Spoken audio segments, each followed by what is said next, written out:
Bênção. Podem sentar, por favor, os que estão de pé.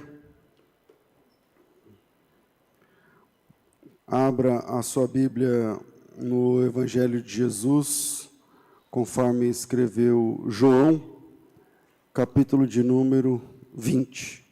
Obrigado.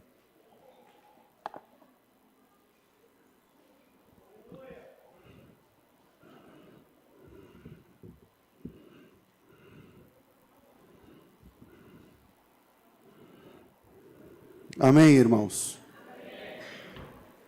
Quem está com vontade de ouvir a palavra de Deus aí? João capítulo 20. Presta atenção nesse texto.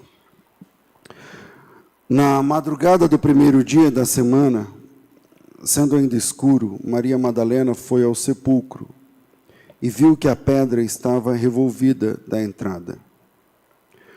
Correu ela e foi ter com Simão Pedro e com outro discípulo a quem Jesus amava. Ele disse: tiraram do sepulcro o Senhor.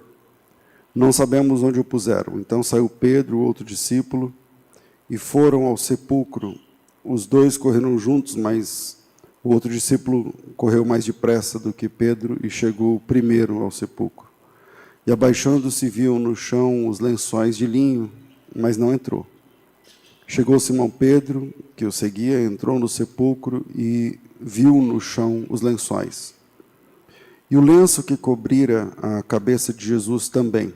O lenço não estava com os lençóis, mas enrolado num lugar à parte. Finalmente entrou também o outro discípulo, que chegara primeiro no sepulcro, viu e creu.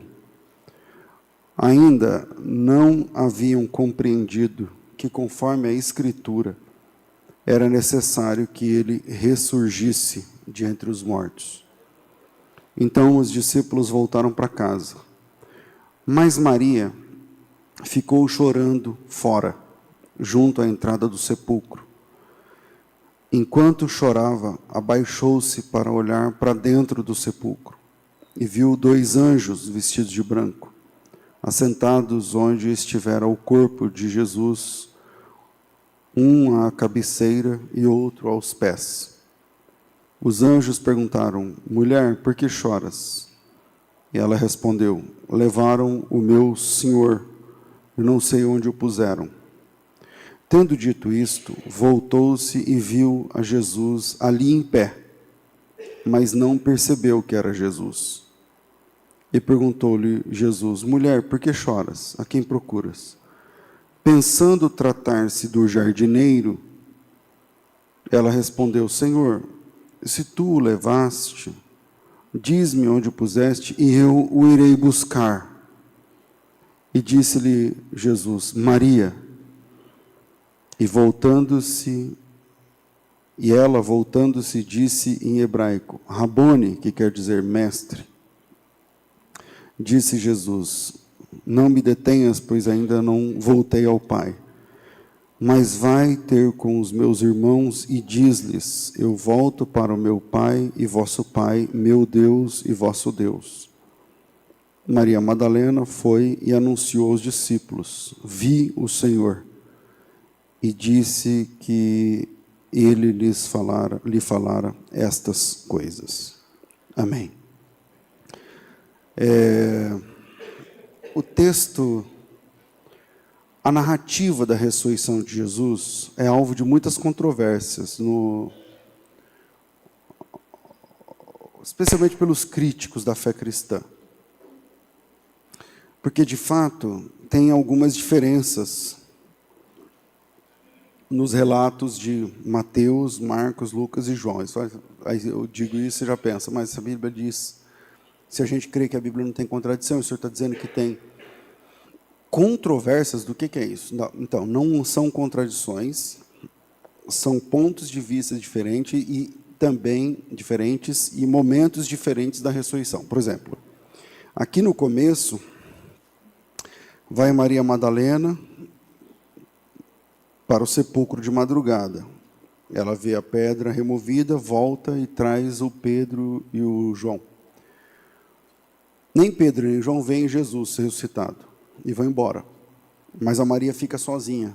E aí aparecem os anjos. E e falam para ela que Jesus ressuscitou. Seja como for, tanto o relato de João 20, que nós lemos, quanto Mateus 28, colocam Maria Madalena como a principal, a primeira testemunha da ressurreição. Hoje é domingo de Páscoa, é o dia da ressurreição de Cristo, e Maria Madalena é um dos personagens mais discutidos do Novo Testamento. Muito se produziu teologicamente para tratar a respeito de quem realmente seria esse personagem, Maria Madalena. Mas seguramente tem um papel importante na história da fé cristã. A leitura que a gente faz claramente mostra que Maria é a primeira testemunha da ressurreição do Senhor Jesus Cristo, a primeira a ver o túmulo vazio, a primeira a ver e falar com o Cristo ressurreto, a primeira a falar com o Senhor na madrugada da ressurreição, durante o dia da ressurreição. E lá em Israel, quando você olha a partir do Monte das Oliveiras, tem uma igreja muito bonita. Não sei se dá para ter a imagem aí, sei lá. Mas é conhecido como Igreja de Maria Madalena, lá no Monte das Oliveiras. É uma igreja ortodoxa russa, na verdade. Ela tem cúpulas diferentes, porque geralmente as igrejas têm uns negócios assim, né? Redondo, mas o dela, não. A igreja de Maria Madalena é, como eu vou falar, é como se fosse uma cebola de cabeça para baixo, com a ponta assim. Como? E essa igreja, uma igreja russa, tem lá dentro, no Monte das Oliveiras, dois mártires da fé sepultados. E depois, sei lá, uns 15 anos atrás, depois que o Dan Brown escreveu o Código da Vinci, muita gente começou a falar bobagens a respeito de Maria Madalena, e saiu a história de que Maria Madalena era uma espécie de esposa de Jesus. Já ouviram essa história? Pois é. Porque no livro, o Dan Brown traz essa informação, além de dizer que tal do Evangelho de Filipe trazia um trecho onde aparecia Maria Madalena dando um beijo em Jesus, e parece que era um beijo na boca, não sei o que lá. Pois é tudo mentira isso aí, pessoal. Não tem documentação nenhuma. Não existe nenhum evangelho escrito por Filipe. Na verdade, tem um documento chamado Evangelho de Filipe, mas ele não é considerado por ninguém da comunidade acadêmica, porque ele não pode ser escrito por Filipe, porque ele é do século VI, e o Filipe é do século I, entende? Então, não funciona. Então, quem era Maria Madalena na Bíblia?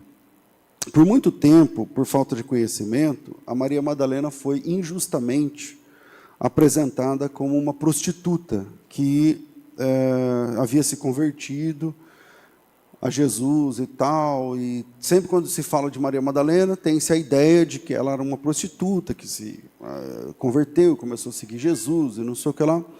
Pois é, mas isso também não é verdade, né? A Maria Madalena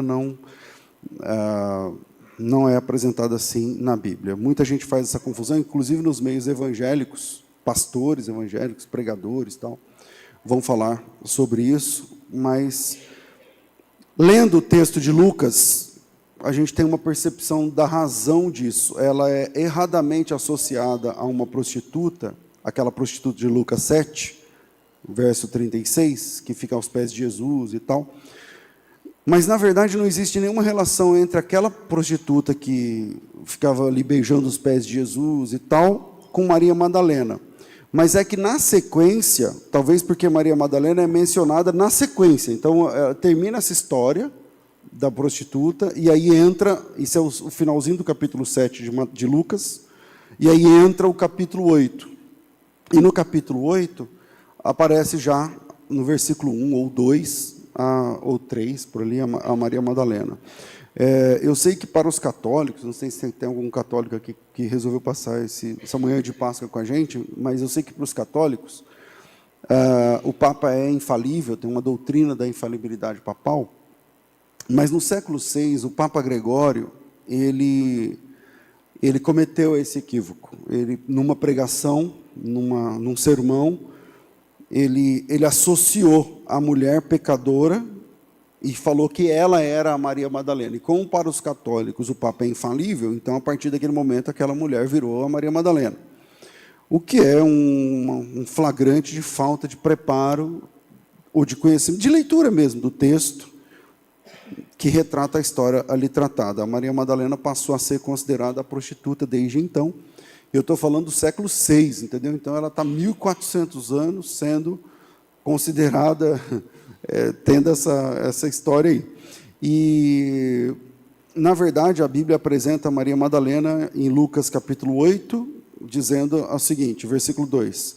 Também algumas mulheres que haviam sido curadas de espíritos malignos e de enfermidades seguiam Jesus. Maria Madalena, Maria chamada Madalena, da qual saíram 7 demônios. É isso que a Bíblia diz a respeito do passado de Maria Madalena, não tem nada a ver com prostituição.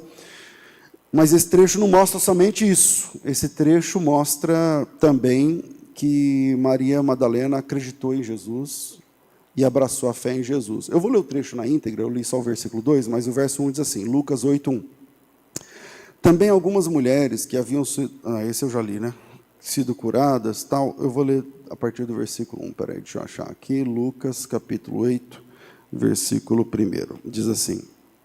Aconteceu depois disso que Jesus andava de cidade em cidade, de aldeia em aldeia, pregando e anunciando o evangelho do reino de Deus, e os 12 iam também com ele. E também algumas mulheres que haviam sido curadas de espíritos malignos e de enfermidades, Maria Madalena, da qual saíram 7 demônios, Joana, mulher de Cusa, procurador de Herodes, Susana e muitas outras, também as quais lhe prestavam assistência com os seus bens. Esse texto mostra que Maria estava, na verdade, envolvida com o ministério de Jesus em todas as frentes, em todos os aspectos. Não apenas de conversa, mas de ato, né? Quando você... Tem muita gente que se envolve com Jesus na conversa.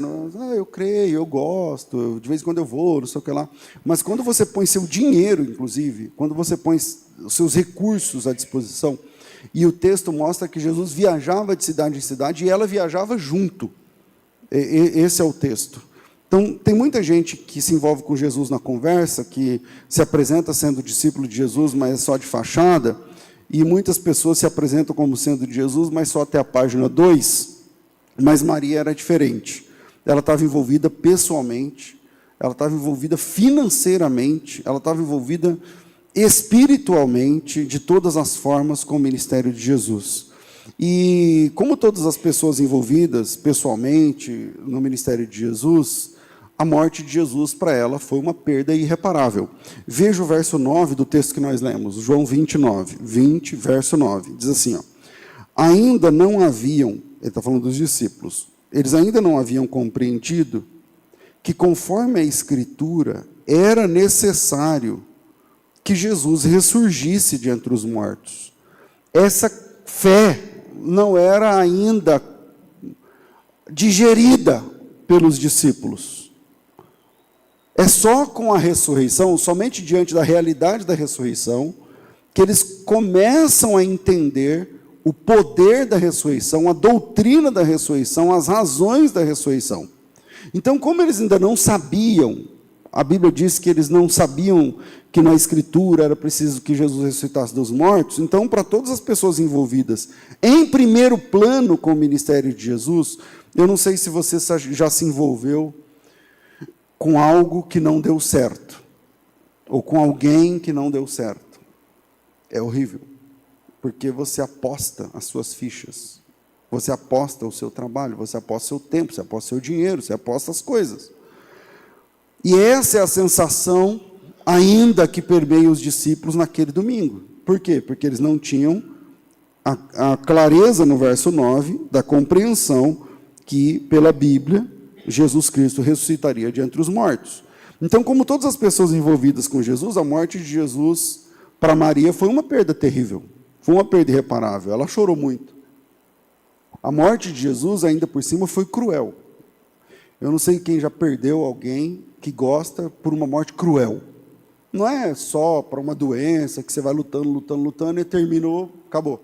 Ou só sei lá, um infarto, não sei o quê, que em si toda perda é terrível. Mas uma perda cruel, Jesus sofreu uma morte cruel, e a morte cruel foi uma dor inconsolável. A morte feia que Jesus sofreu foi forte demais para aqueles que o seguiam, já que eles não tinham a clareza de que ele tinha de morrer e ressuscitar. Então, aquela morte violenta que Jesus enfrentou foi uma perda grande demais para essa mulher ou para os demais discípulos. Porque decepções, pensa, se ela não sabe da ressurreição, então ela não processa a morte a partir da ressurreição, certo? Então ela é uma perda, é só uma perda. Ela não sabe da ressurreição, então a morte é uma perda. Mas não é só uma morte terrível, uma morte horrível, uma decepção, uma verdadeira decepção. A gente achou que a gente estava certo, morreu. Que foi esse o relato dos discípulos no caminho de Emaús. A gente pensava que ele era tal, mas agora já foi. E essas decepções, como qualquer outra decepção, essa decepção como qualquer outra decepção, toda decepção tem o poder de reprogramar a alma da gente. Não é incomum você encontrar pessoas que se tornaram pessoas diferentes depois da decepção, depois da perda. Pessoas que perderam algo, alguém, se não souberem lidar com essa perda, podem se tornar outro tipo de gente depois. Hoje se fala muito de ressignificar. Então, se a pessoa que passou ou está passando por uma perda não conseguir ressignificar, processar, entender, fazer as contas, então perdas podem ser processos emocionalmente irreversíveis. Irreversíveis. Maria está entrando nessa escada em espiral da perda e da decepção, porque ela não tem o conceito da ressurreição, e ela está nessa escada da perda. E isso pode reprogramar para pior a sua vida inteira diante da perda e a morte de Jesus. Porque com a morte de Jesus, essa mulher perdeu muito. Ela perdeu dinheiro, muito dinheiro. Ela perdeu prestígio, porque ela saiu falando para todo mundo que era Jesus, mas ele morreu. Ela perdeu expectativa, porque ela pessoalmente acreditava, mesmo que ela não tivesse falado para todo mundo, ela pessoalmente acreditava. Ela perdeu o sentido de viver, ela perdeu a esperança, ela perdeu, porque ela acreditava que era de verdade, mas agora ele está morto.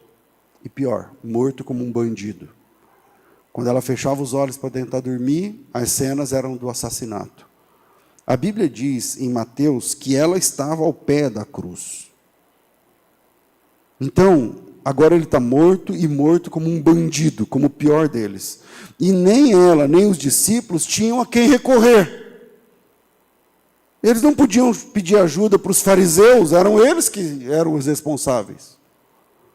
Ela não podia chamar a polícia, vou ligar 190, porque ele foi preso pela polícia. Eles não podiam recorrer ao sinédrio, a um julgamento justo, porque Jesus havia sido condenado no sinédrio. Eles não podiam recorrer a juízes? Não. Políticos? Não. O povo? Foi o povo que pediu Barrabás no lugar de Jesus. Herodes consentiu na morte de Jesus. Pilatos? Foi Pilatos que sentenciou a morte de Cristo. Literalmente, um centurião, o centurião trabalhando pela morte de Jesus. Veja bem, não tinha a quem recorrer. Ela teve de assimilar, absorver tudo isso sozinha, como os demais. Eles tiveram de assistir a morte cruel. Não sei se você já viu, hoje em dia com a internet, uma pessoa sendo assassinada. É horrível. Mas hoje existem formas mais rápidas de assassinar alguém. Jesus demorou 6 horas para morrer. Então ela teve de assistir a morte cruel de Jesus sem poder se mover. E tudo isso agravava-se pelo fato de eles não compreenderem a doutrina da ressurreição, no verso 9, como lemos. Então, sem conhecer a doutrina da ressurreição do Messias, estando arrasada como estava, e sabendo que as decepções podem reprogramar a nossa alma, eu queria deixar alguns pontos para a gente pensar nesse que é o domingo da ressurreição. Primeiro, se a tragédia alterar sua visão, esse será o fim da sua missão. Se a tragédia altera a sua visão, é um ponto final na missão. Parece que isso estava acontecendo com Maria à época. A tragédia, a dor, a perda parecem ter alterado a visão de Maria. Porque depois de sexta-feira, a Maria, ela vê Jesus, ela fala com Jesus, mas não o reconhece depois da tragédia. E essa situação é mais recorrente do que vocês pensam. Pessoas passam a não reconhecer fatos, momentos, pessoas e situações depois de tragédias. Ela não lembra, o cérebro dá um bug no cérebro, e ela não consegue lembrar, ela não consegue ver, ela não consegue reconhecer. Veja que Maria, ela conversa com Jesus, mas ela acha que no lugar de Jesus era quem? Era quem? Jardineiro. Se a sua Bíblia é bem antiga, ela fala hortelão. Legal, né? Hortelão. Eu ficava lendo, ficou hortelão, que é isso?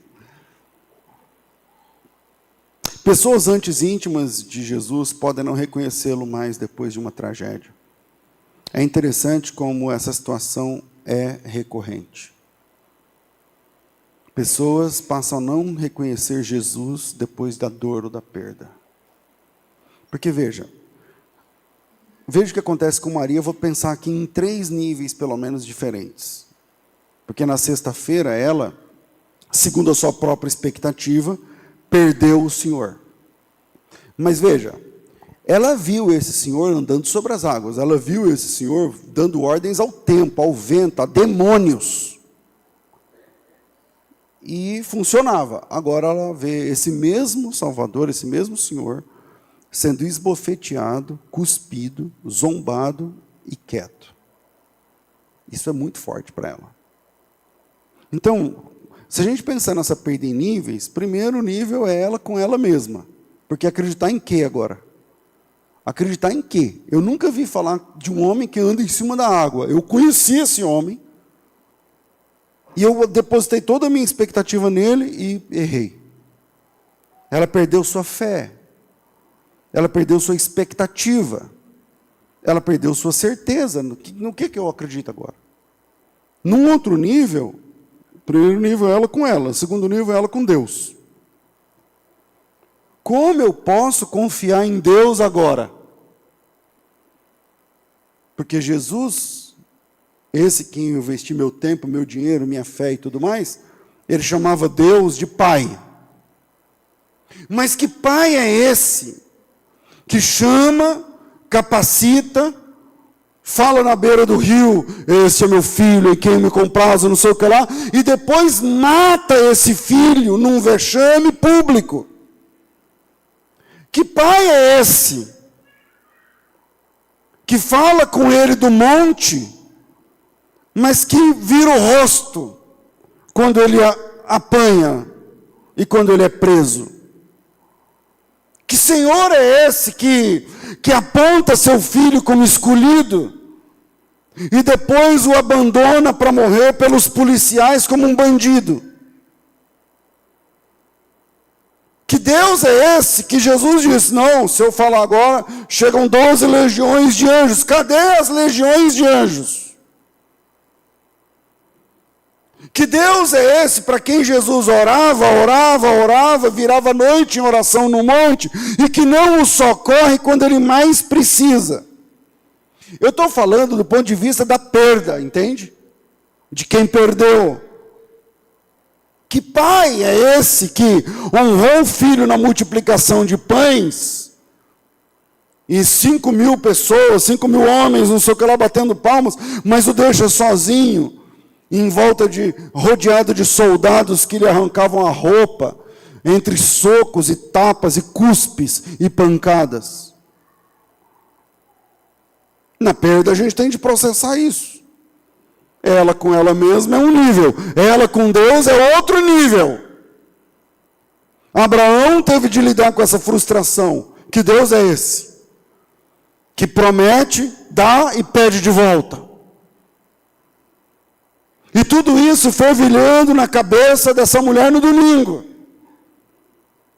Tudo isso mexendo com a cabeça daquela mulher que servia Jesus de verdade, serviu com integridade, colocou seu nome, colocou seus músculos, colocou seu tempo, colocou seu dinheiro, apostou tudo. E tem um terceiro nível, ela e os seus pares, ela e seus contatos. Porque falar o que agora? Ela foi liberta de demônios, a Bíblia diz. Ela seguiu Jesus anos a fio, 3 anos. Ela pregou, ela ajudou, ela investiu, ela colocou dinheiro, ela ofereceu sua cara, se me faça entender. Seu nome na sociedade. E agora ele morreu. Aonde enfia a cara agora? Como é que volta? Para Magdala. Tudo tinha acontecido tão rápido e agora, 2, 3 dias depois, ela está lá, sem perspectiva. Acabou, terminou.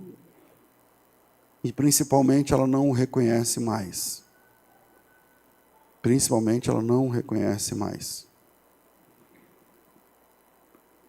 Ele fala, ela ouve, mas ela não enxerga ele. Ela enxerga o jardineiro. Ele fala com ela fala com ele, mas não é o meu Salvador que está falando. É só o jardineiro. E a tragédia pode reprogramar a mente da gente nesse nível. Onde você fecha a porta para o sobrenatural e é sempre o jardineiro que está falando. Tipo agora, é só um pastor trazendo um sermão. É só um cara que estudou a Bíblia e está falando aí alguma coisa para mim. Mas não é Jesus. Por quê? Porque eu perdi muito. Porque doeu muito. Porque eu esperei demais. Porque eu apostei muito. Então agora é um pastor falando aí, não é Jesus falando comigo. Ok, a tragédia dessa mulher foi grande. Mas a dor não pode mudar a realidade ao nosso redor. A perda, ok, foi inestimável. Não dá para discutir o tamanho de perda das pessoas. Mas a perda não pode destruir tudo que foi construído em anos na fé daquela mulher. A perda foi chocante, é verdade. Imagina um homem sendo morto, assassinado, muito sangue, xingamentos, ódio. Mas a tragédia não pode transformar você a ponto de você não reconhecer Jesus mais. Tragédias, perdas, dores, lutas e lutos, se não forem encarados, podem facilmente transformar a gente em outro tipo de pessoa que a gente nem é e a gente nem quer ser. Eu não imagino onde você pode aplicar o sentido desse sermão agora. Por isso eu não ouso dizer que sua dor não seja real, não seja justa, ou não seja intensa, ou não seja lógica, ou verdadeira. O que eu estou dizendo é que a sua dor não pode roubar de você a realidade ao redor. Mesmo sendo uma dor justa, intensa, verdadeira, honesta, sincera, mas nada disso pode roubar a realidade em volta. E era isso que estava acontecendo, com base no que Maria olha Jesus, que ela conviveu o tempo todo e ela enxerga o jardineiro. Mas a dor não pode roubar, não pode nublar as coisas que estão em volta, porque ela parece cega, mas não é uma cegueira comum, ela enxerga tudo. Ela enxerga o túmulo, a Bíblia diz que ela levou lá as coisas para ungir o corpo de Jesus, o balde, os panos. Em Mateus fala que Mateus não, salvo engano, é Marcos 16, confere aí se é Marcos 16, 1. As especiarias para ungir, para perfumar o corpo de Jesus. É esse? Maria Madalena, Maria, não sei o que lá, compraram aromas. Olha ela comprando de novo, gastando dinheiro de novo. Então é uma cegueira, mas é uma cegueira qualificada. Ela não enxerga Jesus. Ela não vê Jesus, ela não reconhece Jesus. O resto ela consegue ver e reconhecer. Mas ela não enxergava Jesus direito. E isso não é um problema de visão. Isso é um problema na alma. Na alma. Se você anda perguntando o tempo todo por quê, não sei o que lá, talvez seja hora de reprogramar a visão. E a alma.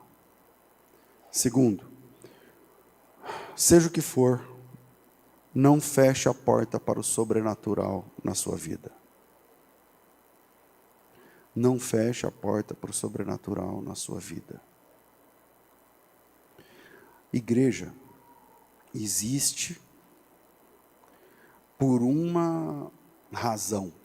Quem disse isso que eu vou falar agora foi Paulo, em Coríntios capítulo 15. Eu não sei o versículo 19, 20 ou 21 por ali. Paulo fala assim, se nós acreditarmos em Cristo, não, se nós pregarmos a Cristo, não, se cremos apenas nessa vida, então somos os mais miseráveis de todos os homens. É qual o versículo? Ninguém sabe o versículo, deixa eu achar aqui. É 15, 19. 1 Coríntios 15, eu acho que é 19. Vamos lá. 1 Coríntios, capítulo 15. 20 por ali. Vamos lá. 19. Se a nossa esperança em Cristo se limita apenas a esta vida, então somos os mais miseráveis de todos os homens. Mas de fato Cristo ressuscitou de entre os mortos e foi feito as primícias dos que dormem. E aí segue o texto. Visto que a morte veio por um homem também e tal. Então, Paulo, nesse texto todo, se você voltar um pouquinho lá, ele diz assim no 14, se Cristo não ressuscitou, é vã a nossa pregação, é vã a vossa fé. O que acontece nesse texto? Paulo está colocando a existência da igreja sobre um fundamento que é a ressurreição de Cristo. Ele diz assim, se Jesus não ressuscitou, a nossa pregação é em vão. Essa pregação aqui é em vão, todas as outras é em vão, então nós estamos perdendo tempo. Eu estudando e pregando, perdendo tempo, você ouvindo, perdendo tempo. Era melhor todo mundo ir embora. O que Paulo está dizendo é, se não existe ressurreição de Cristo, igreja é tudo em vão.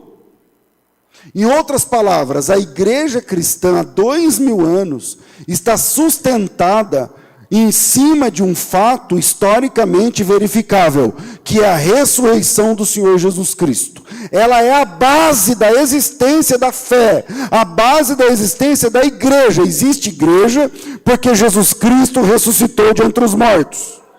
É nisso que está a nossa base.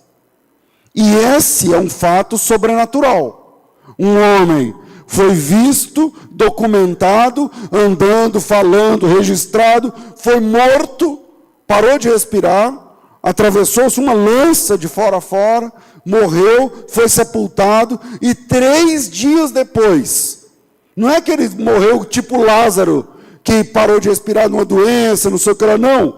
O seu corpo foi vituperado, o seu corpo foi atravessado. Ele foi morto, assassinado, e 3 dias depois, ele volta, ele ressuscita, vitorioso sobre a morte. E isso é sobrenatural. Então, se você é cristão, nunca feche a porta para o sobrenatural. Porque você só é crente por conta de um fato sobrenatural. O teu Salvador ressuscitou de entre os mortos. Mas eu não creio que os dons na atualidade, não sei o que lá. Depois a gente discute o negócio de dons. O que eu estou dizendo é que para você ser cristão, você só pode ser cristão por conta de um fato sobrenatural. Jesus Cristo, nosso Salvador, foi crucificado, morto, sepultado, e ressuscitou vitorioso ao terceiro dia. E isso é sobrenatural. Então, se você é cristão, nunca feche a porta para o sobrenatural. Porque em João capítulo 11, olha em João capítulo 20, verso 11, a gente leu o capítulo 20 do 1 ao 18. Estaciona a sua visão no 11 aí. E enxergue a mulher. Aí está Maria. Vencida. Triste. Maria ficou chorando fora, junto à entrada do sepulcro. Olha que interessante. Ela está no cenário da ressurreição, mas ela não sabe da ressurreição. Então ela chora. Ela está inconsolável, vencida, triste, perdida dentro dos acontecimentos. Quem está assim não tem vontade de comer, não tem vontade de dormir, não tem vontade de acordar, não tem vontade de sorrir, não tem vontade de nada. Lá está Maria, absorta diante da perda, estarrecida diante da desgraça, do luto. Na perda a gente perde o prazer nas coisas da vida. A gente perde a sensibilidade, os passeios, você não quer. As cores, as brincadeiras, as piadas, os filhos, as viagens, a comida. Parece que você come e é tudo igual, a comida, não tem sabor. Tudo fica cinza quando nós damos audiência apenas para perda. Agora, olhe com calma esses versículos a partir do 11 e veja o que Maria está fazendo. Maria ficou chorando fora à entrada do sepulcro. E enquanto chorava, abaixou para olhar o que estava dentro do sepulcro. A gente já sabe, eu coloquei o texto, eu pedi o texto de Marcos 16:1, que ela tinha ido lá com as especiarias que ela comprou para limpar o corpo de Jesus. Para limpar o corpo de Jesus. Então veja que, lendo com calma esses textos, a gente entende o que Maria está fazendo. Ela foi ao sepulcro porque ela queria trabalhar por Jesus ainda, que é o verso 16 de Marcos. Quer dizer, ela está servindo ainda. Você já parou para pensar nisso? Pensando nisso, inclusive lendo esse texto, quando Jesus aparece e pergunta para ela quem ela procura e ela pensa que é o jardineiro, ela fala assim para Jesus, achando que é o jardineiro: Senhor, se o Senhor o levou, me diz onde o puseste, que eu o irei buscar.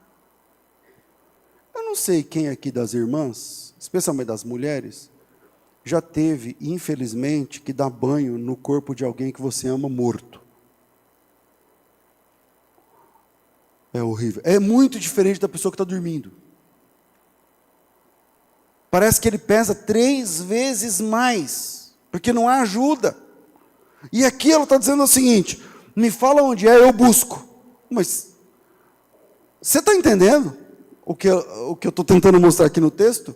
Tipo assim, ela trabalha tanto por Jesus que ela fala assim: me fala. Ela está falando com Jesus, mas não sabe. Se for o Senhor que tirou o corpo daqui, me fala onde é, eu vou lá e busco. Como uma mulher pode buscar o corpo de um homem morto de 30 anos, um adulto, um homem adulto, e pode trazer de volta e colocar na sepultura? Tamanho o compromisso dessa mulher com o Cristo, com o serviço de Cristo. Essa mulher está servindo ainda. Porque parece que servir a Jesus é o que ela sabia fazer de melhor. Ela está próxima de Jesus ressuscitado. Ela não sabe desse detalhe.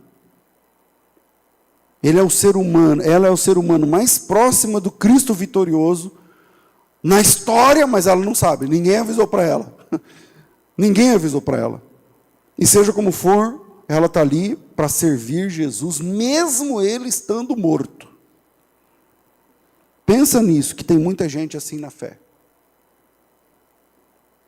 Que chega para servir, que vem com seus panos, seus baldes, seus aromas, seus produtos, que você comprou com seu próprio dinheiro, que você investiu, para servir o Jesus que morreu.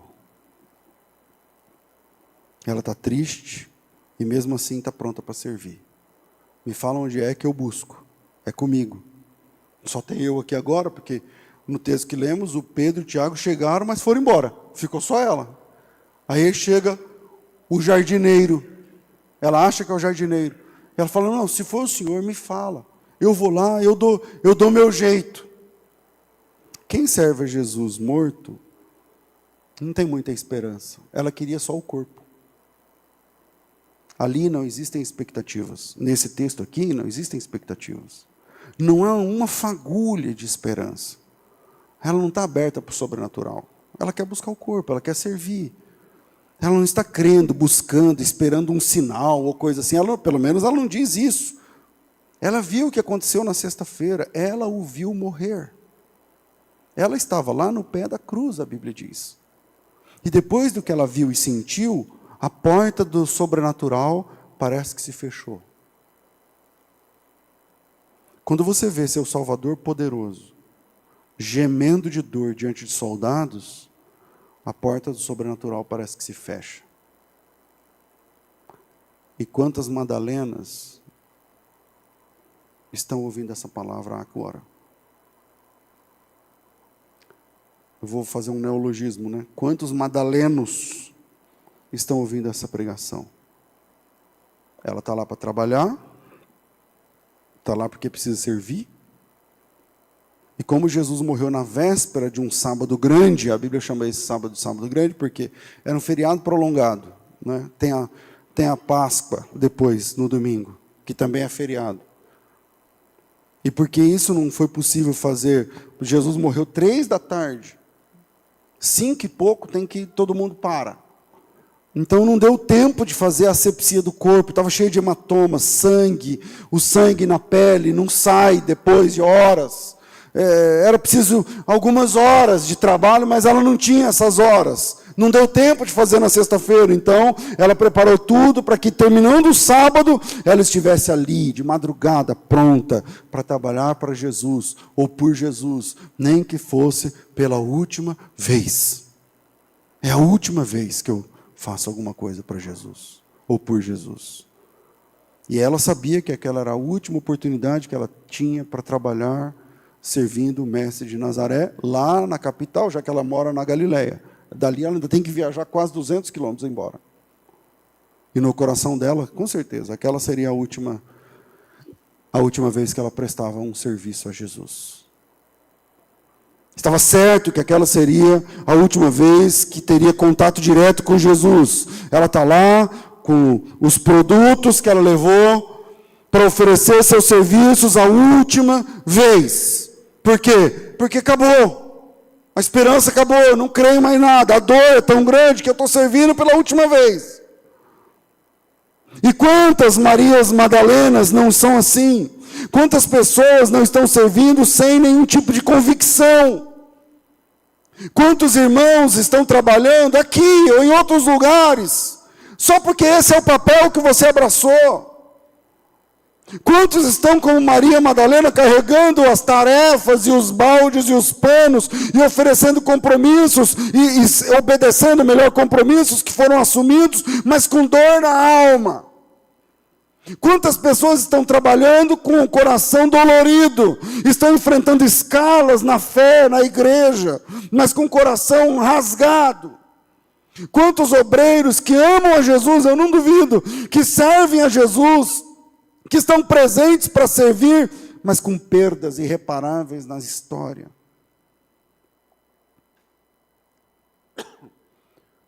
Perdas. A falência é uma perda dolorosa. Você sonhou, você desenhou, você colocou no caderno, você foi lá, abriu o CNPJ, você acreditou, você tirou foto, você postou, você publicou, não deu certo. E você aqui servindo, ouvindo esse sermão, amando a Jesus. É fácil? Não. A dificuldade com os filhos, você criou. Eu sou pastor, cara. Quantos filhos eu vi crescendo na igreja, apresentei, brinquei, não sei o que lá, e hoje estão nas drogas. Você criou, você ensinou, mas parece que eles não aprendem.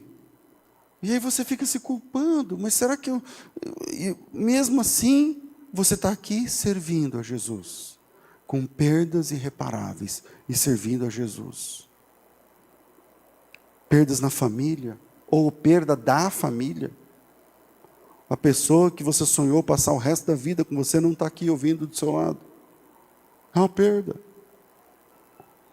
Diagnósticos difíceis, doenças terríveis, solidão. E mesmo assim, como Maria, você passa a mão no balde lá, nas especiarias, coloca dentro e fala, vamos servir a Jesus. Pronto para servir no que for preciso. A frustração é outra perda.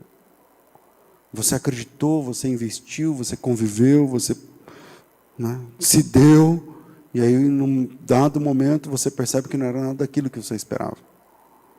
E mesmo com essa dor, você está aqui ouvindo essa palavra. Ou a tristeza, mas você está aqui ouvindo a palavra.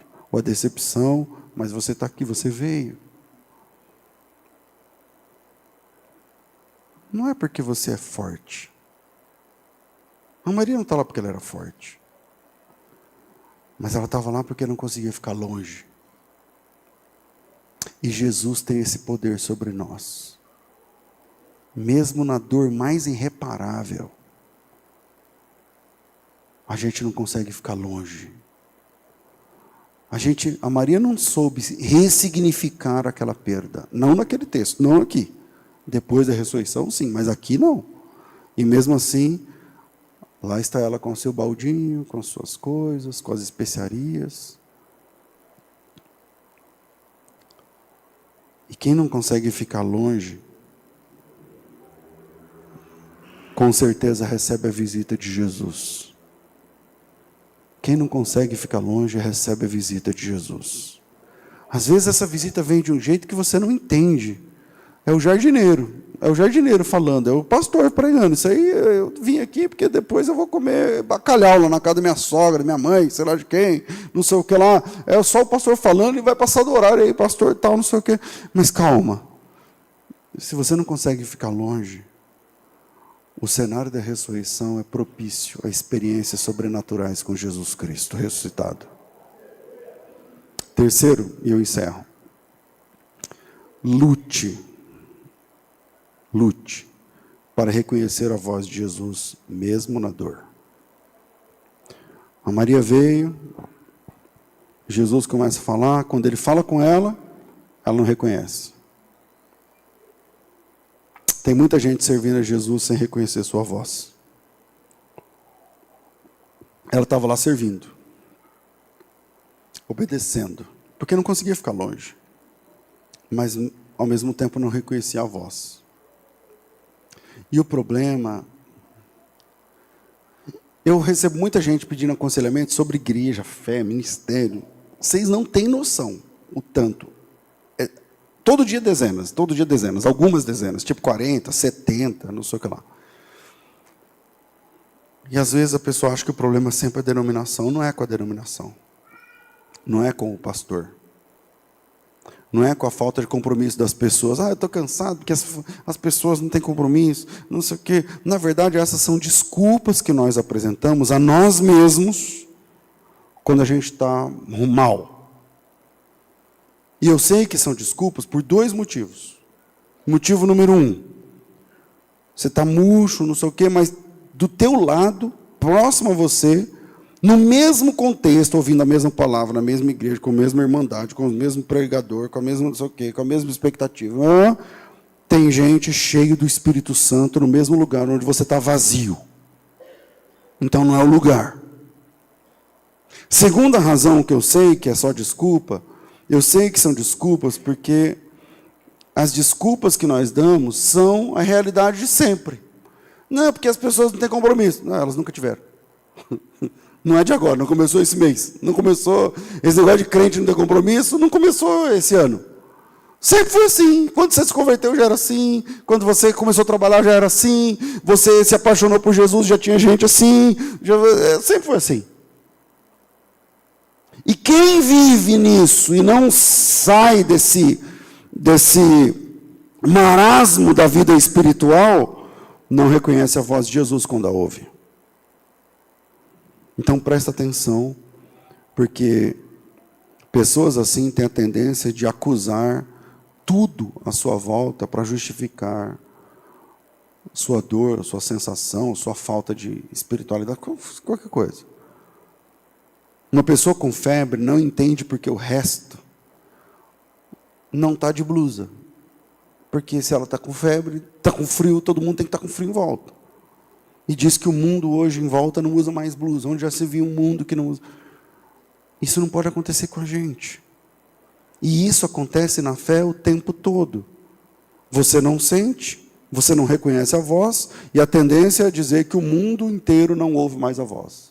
Que o mundo inteiro não reconhece mais. Mas, pastor, essa é a percepção que eu tenho literalmente. Eu sou sincero em dizer, parece que eu não vejo as pessoas se envolvendo, eu não vejo as pessoas, não sei o quê, eu não conheço, eu não vejo. Então, é porque você está olhando para essas coisas só. Por isso você não percebe. Mas Jesus continua falando. Jesus continua falando. Por exemplo, eu não sou um pregador fervoroso de tal. Mas esse sermão simples que eu estou pregando sobre Maria, tem gente que está se alimentando. E fala, como Deus está tratando comigo, como Deus está tratando. E outros estão cochilando. E ele continua falando. Ele continua fazendo. Ele continua sendo percebido, sendo sentido. Joelhos continuam se dobrando. E agora você está fazendo porque tem que fazer. Você está fazendo, servindo porque tem que servir. Está cantando porque tem que cantar. Está fazendo porque tem que trabalhar. Está pregando porque tem que pregar. Está limpando porque tem que limpar. Desse jeito você não vai ouvir Ele. Desse jeito você não vai vê-lo. Desse jeito você não vai senti-lo. E o que eu faço, pastor?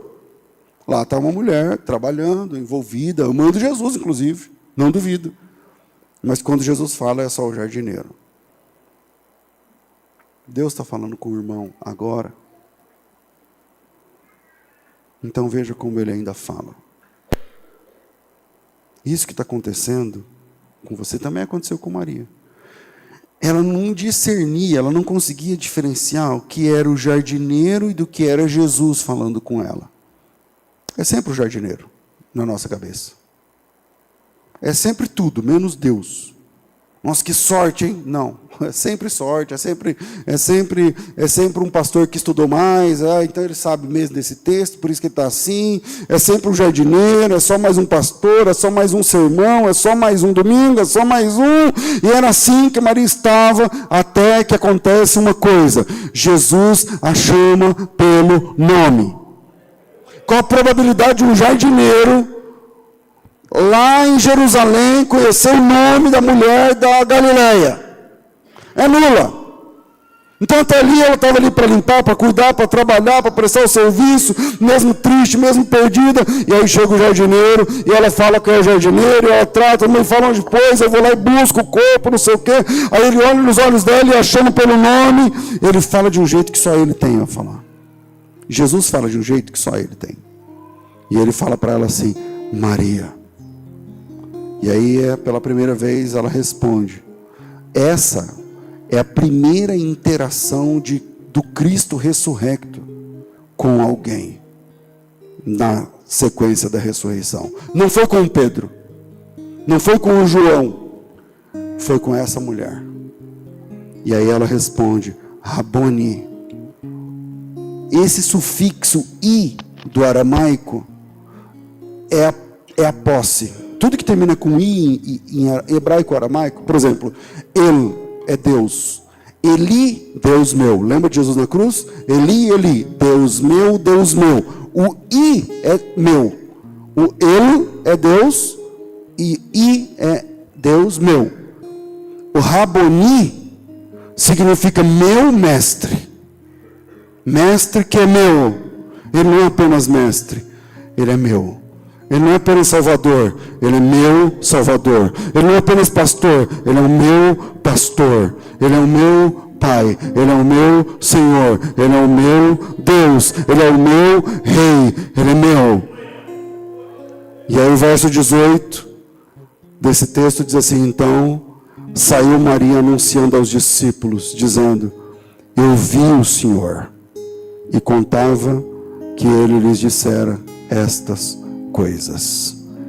Eu vi o Senhor, porque Ele é o meu Rabi, Ele é o meu Salvador, Ele é o meu Mestre, Ele é o meu Senhor.